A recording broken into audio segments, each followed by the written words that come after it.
Welcome back to the another lecture. आज के इस नए लेक्चर में आप सभी का स्वागत है।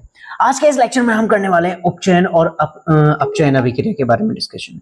उपचयन अभिक्रिया क्या होती है और अपचयन अभिक्रिया क्या होती है। इससे पहले वाले लेक्चर में हम डिस्कस करके आए थे किसके बारे में, विस्थापन और द्विविस्थापन अभिक्रिया के बारे में, जिसमें हमने वहां पर बिल्कुल डिटेल में उनके बारे में चर्चा की थी।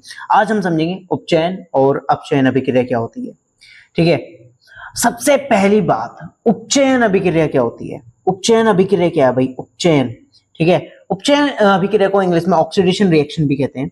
उपचयन अभिक्रिया का मतलब है जब किसी रासायनिक अभिक्रिया में, जो मतलब केमिकल रिएक्शंस होती हैं, जब किसी रासायनिक अभिक्रिया में ऑक्सीजन जुड़ जाए, यानी जैसे यहाँ पर कहते हैं हमारे पास अभिकारक में शुरुआत में ऑक्सीजन नहीं जुड़ी हुई थी, लेकिन बाद में हम अगर देखें तो उसमें अगर ऑक्सीजन जुड़ी दिख जाए तो समझ लो वो क्या है, उपचयन अभिक्रिया है। या फिर ऐसा हो रहा हो कि भाई जो हाइड्रोजन है, ठीक है, हाइड्रोजन जो है वो शुरुआत में तो हाइड्रोजन जुड़ा हुआ है, ठीक है, और वो बाद में हट जाए तो वो क्या हो जाएगा, अपचयन अभिक्रिया। यहाँ पर सॉरी, वो क्या हो जाएगा, वो भी उपचयन अभिक्रिया, यानी ऑक्सीजन का जुड़ना या फिर हाइड्रोजन का हटना।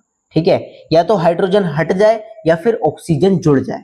ठीक है, तो अगर ये दोनों काम हो रहे हैं तो हम उसको कह सकते हैं क्या, उपचयन अभिक्रिया। तो ऐसी रासायनिक अभिक्रियाएं, ठीक है, ऐसी केमिकल रिएक्शन जिसमें ऑक्सीजन की या तो वृद्धि हो या फिर क्या हो, हाइड्रोजन की हानि हो, तो क्या होता है भाई, उपचयन अभिक्रियाएं कहलाती हैं।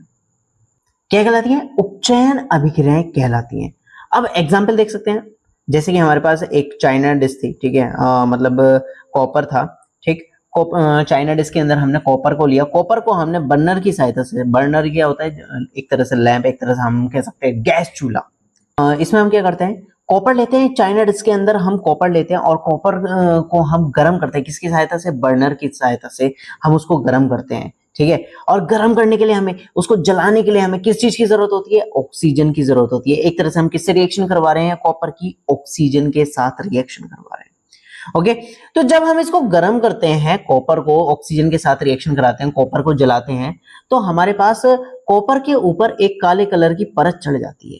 ठीक है, क्या, कॉपर की सतह पर एक काले रंग की परत आ जाती है, जो कि किसकी होती है? कॉपर ऑक्साइड की। किसकी होती है? कॉपर ऑक्साइड की। इसको हाईलाइट कर देते हैं, वो किसकी परत होती है? कॉपर ऑक्साइड की। ठीक है, तो कॉपर ऑक्साइड की परत आ जाती है, ठीक, CuO बन जाता है।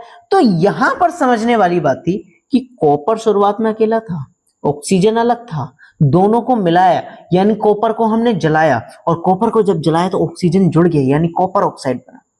ठीक है, कॉपर ऑक्साइड बना, कॉपर ऑक्साइड बना, यानी ऑक्सीजन जुड़ गया, ऑक्सीजन जुड़ना। और यहां पर हमने अभी शुरुआत में बात करी थी क्या, या तो ऑक्सीजन जुड़ जाए या फिर हाइड्रोजन हट जाए, दोनों में से एक काम होना चाहिए, या तो ऑक्सीजन जुड़ जाए या फिर हाइड्रोजन हट जाए, तो वो क्या कहलाती है हमारे पास, उपचयन अभिक्रिया। तो हम ये कह सकते हैं ये क्या है, उपचयन अभिक्रिया है। क्या है ये? एक उपचयन अभिक्रिया, ऑक्सीडेशन रिएक्शन है। नेक्स्ट आ जाती है, नेक्स्ट हमारे पास एग्जांपल आ जाता है मैग्नीशियम रिबन को जलाना। मैग्नीशियम रिबन को जलाने वाली रिएक्शन में क्या होता है, जब हम Mg को जलाते हैं, और जलाने के लिए हमें किस चीज की जरूरत होती है, वो तो आपको पता ही है, आप इतने होशियार हो, इतने लाजवाब इंसान हो, सब पता है भाई। ठीक है, किसी भी चीज को जलाने के लिए हमें किसकी जरूरत होती है? ऑक्सीजन की जरूरत होती है। तो जब मैग्नीशियम को जलाया जाता है तो ऑक्सीजन की जरूरत हो रही है, और उसके ऊपर क्या है, मैग्नीशियम ऑक्साइड बन जाता है। ठीक है, वहां पर क्या बन जाता है, मैग्नीशियम ऑक्साइड बन जाता है। और मैग्नीशियम ऑक्साइड यानी MgO, पहले मैग्नीशियम अकेला था, ऑक्सीजन जुड़ा, यहाँ पर ऑक्सीजन आया, और ऑक्सीजन जुड़ने को ही हम क्या कहते हैं, ऑक्सीजन जुड़ने को ही हम कहते हैं ऑक्सीडेशन रिएक्शन या फिर उपचयन अभिक्रिया। ठीक है, तो सीधी बात है, उपचयन अभिक्रिया क्या कहेंगे, ऐसी रासायनिक अभिक्रियाएं जिसमें या तो ऑक्सीजन जुड़ जाए या फिर हाइड्रोजन घट जाए, दोनों में से एक काम हो, तो उसको हम क्या कहेंगे, उपचयन अभिक्रिया। क्या कहेंगे? उपचयन अभिक्रिया। यहां तक आपको सब क्लियर हो गया होगा। नेक्स्ट बात करते हैं, अपचयन अभिक्रिया क्या होती है। अपचयन अभिक्रिया क्या होती है?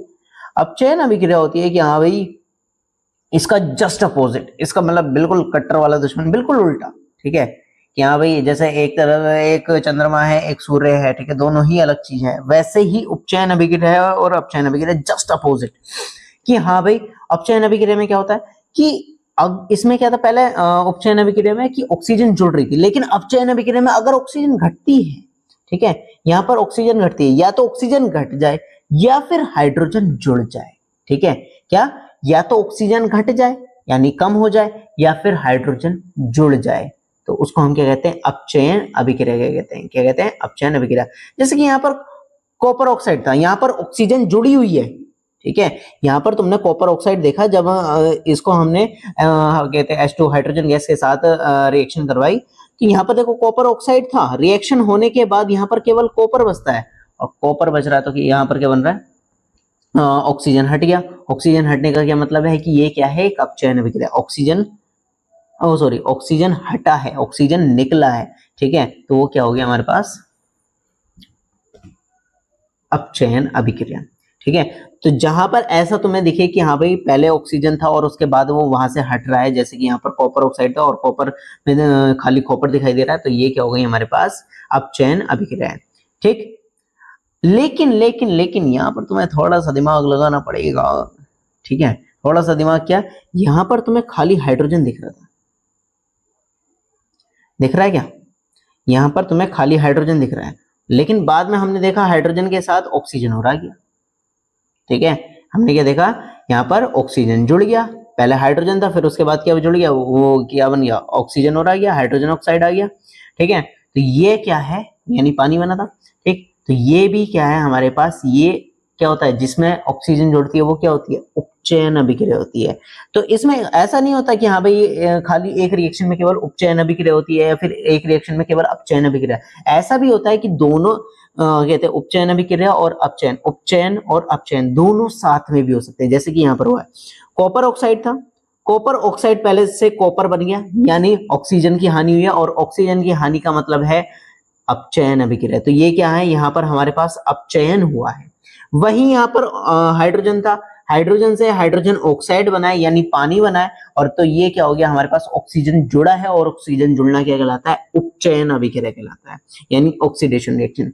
तो ऐसी रासायनिक, देखो तुम्हें पता है अपचयन अभिक्रिया का तो क्लियर है ना, कि ऐसी रासायनिक अभिक्रिया है जिसमें ऑक्सीजन या तो कम हो जाए या फिर हाइड्रोजन जुड़ जाए, जस्ट अपोजिट, कि ऑक्सीजन या तो कम हो जाए या फिर हाइड्रोजन जुड़ जाए, तो वो क्या कहलाता है, अपचयन अभिक्रिया कहलाता है, ठीक। नेक्स्ट इसमें रेडॉक्स रिएक्शन में क्या होता है, रेडॉक्स रिएक्शन क्या है, रेडॉक्स रिएक्शन इन दोनों का मिश्रण है। जैसे कि यहाँ पर ये बेस्ट एग्जांपल दे रखा था, और अच्छा आगे हमारे पास एग्जांपल है भाई, बहुत बढ़िया एग्जांपल है, ये तो क्लियर दिख रहा है, ठीक। कि रेडॉक्स रिएक्शन में क्या है, कि रेडॉक्स रिएक्शन में क्या होता है कि अगर एक ही केमिकल रिएक्शन के अंदर उपचयन भी हो रहा है, अपचयन भी हो रहा है, यानी ऑक्सीडेशन भी हो रहा है, रिडक्शन भी हो रहा है, तो वो क्या होता है, उसे क्या कहते हैं, रेडॉक्स रिएक्शन कहते हैं। क्या कहते हैं, रेडॉक्स रिएक्शन। तो यानी किसी भी रासायनिक अभिक्रिया में उपचयन और अपचयन हमेशा साथ साथ होते हैं, ठीक है। जब एक ही अभिक्रिया में एक अभिकारक और उपचयन होता है तो दूसरे का अपचयन होता है, तो ऐसी अभिक्रियाओं को हम रेडॉक्स रिएक्शन कहते हैं, ठीक है। जैसे कि यहाँ पर हमारे पास कॉपर ऑक्साइड था, कॉपर ऑक्साइड को जब हमने रिएक्शन हुई तो यहाँ पर कॉपर हो गया, ठीक है, यानी ऑक्सीजन घट गया, और ऑक्सीजन घटना क्या कहलाता है हमारे पास, अपचयन कहलाता है। वहीं इसका जस्ट अपोजिट की उपचयन अभिक्रिया क्या होता है, जब हाइड्रोजन था यहाँ पर खाली, और हाइड्रोजन से सीधे क्या हो रहा है, हाइड्रोजन ऑक्साइड बन गया, यानी ऑक्सीजन जुड़ा है, तो ये क्या हो रहा है हमारे पास, उपचयन। तो ऐसी रासायनिक अभिक्रियाएं जिनमें उपचयन और अपचयन साथ में होते हैं उसको हम क्या कहते हैं, रेडॉक्स रिएक्शन कहते हैं। तो हम कह सकते हैं कॉपर ऑक्साइड में ऑक्सीजन अलग हो रहा है, कॉपर ऑक्साइड का क्या हो रहा है, अपचयन हो रहा है, हाइड्रोजन जुड़ रहा है, वो सॉरी हाइड्रोजन में ऑक्सीजन जुड़ रही, तो हाइड्रोजन का क्या हो रहा है, उपचयन हो रहा है। कहने का मतलब है, ठीक।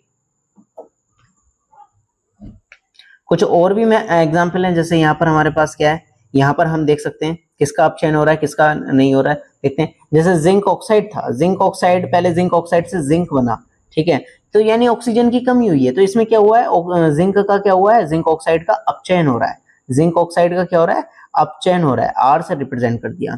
कार्बन खाली था, कार्बन से ऑक्सीजन बना है, कार्बन से ऑक्सीजन यानी ऑक्सीजन जुड़ा है, तो वो कार्बन का क्या हो गया, कार्बन का उपचयन हो गया, ऑक्सीडेशन हो गया, ठीक। तो इस तरीके से हमें पहचान करनी है, जिसमें ऑक्सीजन जुड़ रहा है और हाइड्रोजन घट रहा है, ठीक है, अपचयन अभिक्रिया या ऑक्सीडेशन रिएक्शन, या फिर जिसमें हाइड्रोजन जुड़ रहा है और ऑक्सीजन घट रहा है, तो वो क्या हो गई हमारे पास, अपचयन अभिक्रिया, ठीक है। अब इसके बाद इसमें सबसे मेन इंपॉर्टेंट, सॉरी ये क्या बोल रहा हूँ, मेरी लैंग्वेज को क्या हो गया, ठीक है। इसमें सबसे मेन इंपॉर्टेंट टॉपिक कि हाँ भाई जो हमारे पास उपचयन अभिक्रिया है उसके डेली यूजेस आते हैं। यहाँ भी दैनिक जीवन में उपचयन अभिक्रिया हमें कहाँ कहाँ देखने को मिलती है, जैसे कि लोहे पर जंग लगना, ठीक है, लोहे पर जंग लगना भी क्या है, एक उपचयन अभिक्रिया है, जो कि हम नेक्स्ट वाले लेक्चर में डिस्कस करेंगे, दैनिक जीवन में उपचयन अभिक्रियाएं। ठीक है, जिसमें हम किस किस को डिस्कस करेंगे, संक्षारण डिस्कस करेंगे, ठीक है, और विकृत गंधिता डिस्कस करेंगे। ठीक है, इन चीजों को हम डिस्कस करने वाले हैं। सो आज के लेक्चर में इतना ही। अगर वीडियो पसंद आई तो लाइक करें, सब्सक्राइब करें। Tata bye bye, see you. मिलते हैं जल्दी नेक्स्ट लेक्चर में with a new topic and new excitement.